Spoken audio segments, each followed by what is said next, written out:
Any other names that stand out to you right now, Jeff, that are worth looking at? Well, again, everyone's got their own portfolio. I mentioned I wrote a check and financed the company. I'm a large shareholder in Alberta Minerals, which has a deposit down in Mexico that's in permitting. It was held up due to, we won't even go into the reasons. I believe that will, once the governments get to working again, I'm pretty sure the Mexican government at the highest levels wants to see that move forward. Again, there's no guarantees, but from what I'm understanding, that's the case. So, the stock sold off like everything else. I originally bought the stock before they made that discovery at 70 cents Canadian. I watched it when they made the discovery back in the last gold bull market go from 70 cents after 10 drill holes to $5 a share. The stock today is trading at 37 cents with, a complete deposit, a bankable feasibility study, and moving forward. So, so absolutely, I'm interested in buying that. I don't know if the current price of 37 cents Canadian, I don't know what the U.S. price is. It trades on the U.S. It's AAU. I don't know what the price is today, but 27 cents. I think you're definitely, 2 years out when you look back, or 18 months. It won't make a difference if I'm correct, whether I paid 37 cents, 47 cents, or 30 cents. I'm buying an asset that, again, in the last bull market, with just the discovery of this deposit and the drill holes coming in, went from 70 cents to $5.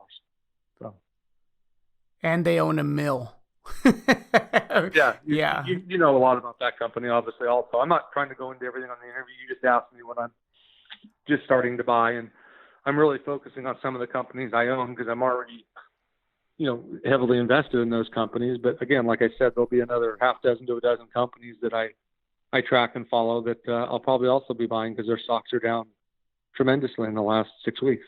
Before I let you go, Jeff. Going to do well. Yeah, before I let you go, once upon a time, I was brand new to this space, and you were kind enough and continue to be actually in giving me good advice on pitfalls and things to look out for and where to start as far as my due diligence adventure in the junior resource space. And again, it's a sector that I love and that I invest for the cycle and looking forward to this next one that we're coming into. But what advice would you give to the newbies that are going to be coming into this space that maybe were crypto traders or, cannabis stock traders that are now looking for a trend that they can leverage and that they can hopefully make some money with?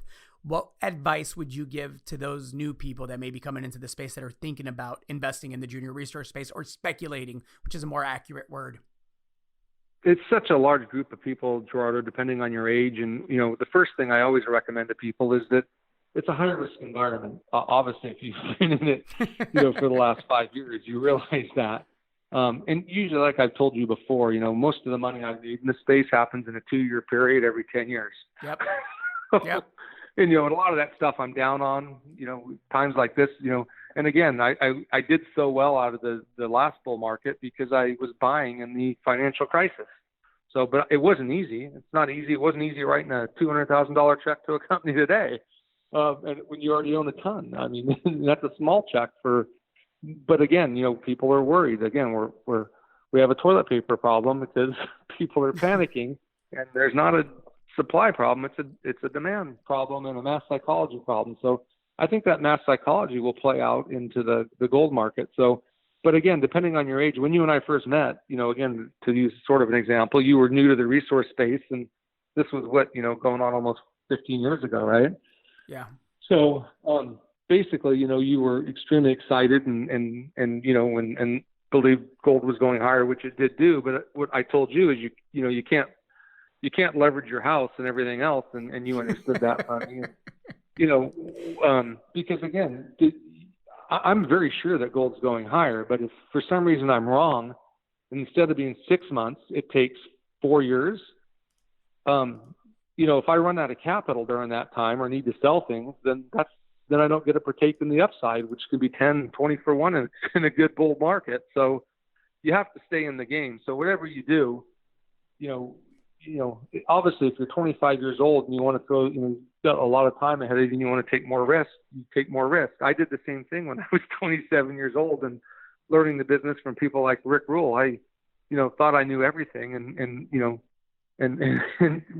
didn't invest properly and in the space. And sometimes you get lucky, and that's the worst when you get lucky like I did right off, because then you think you know everything. Me too. So it takes a long time to learn the resource space. And looking back now over, almost 25 years, there's been some really good learning experiences. But overall, I've done well following the adage that I don't have to sell things when things are selling off. I haven't had to sell anything in the resource space to raise money over the last 5 years, and I'm not having to in this this health panic that's creating a financial situation that could be is going to be very bad. So, again, my advice to people stepping in the space is understand what you're trying to do, understand your financial limitations, don't over leverage yourself, and look for people to give good advice on companies that, and do your own due diligence, do some research, do some reading. I mean, it's not like it was 25 years ago when I came in the business that, you sat by your fax machine to get, faxes to, what was going on with news releases and everything. You can find multitudes of things on any company, even those two companies I mentioned, Midas and Allman. Do your due diligence.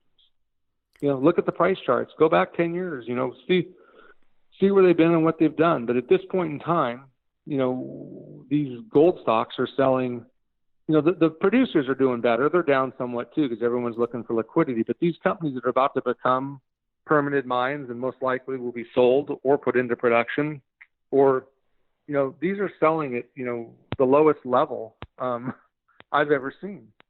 But that was the same 4 months ago before the Wuhan virus hit. So now they're selling even cheaper. So is it possible they can get cheaper? Yeah, but with things like Midas Gold, they have $35 million in the bank. They're not going out of business. So you're going to be in the game. And if we're right about that game starting here in the not too distant future, you're going to do very well. As opposed to buying a company, if you don't do your due diligence and buy some company because somebody told you it was a good investment in the gold space, and you come to find out that and you think it's great because it's trading at 3 cents a share and used to be 50 cents, but they have no money left in the bank and they can't raise any money, then that's probably not a good investment. Because if the gold market doesn't take off in the next 2 months, they ain't going to be able to raise money. So make sure whatever you're investing in, you have a clear idea that, they're going to be in this, still playing the game when the game starts. Well said, Jeff. I know I've taken a lot of your time. I think the interview is timely. Thank you for your time. It's appreciated. And thanks for all the guidance and the advice. I think, I think it's well worth everybody's time to give it a good second listen or second read over. Yeah, I appreciate it, Gerardo, and I hope you and your listeners, are careful and follow instructions, and we'll get through all this. Stay safe out there, everyone. Jeff, stay safe. Thanks again. Appreciate it. Have a great day, Gerardo.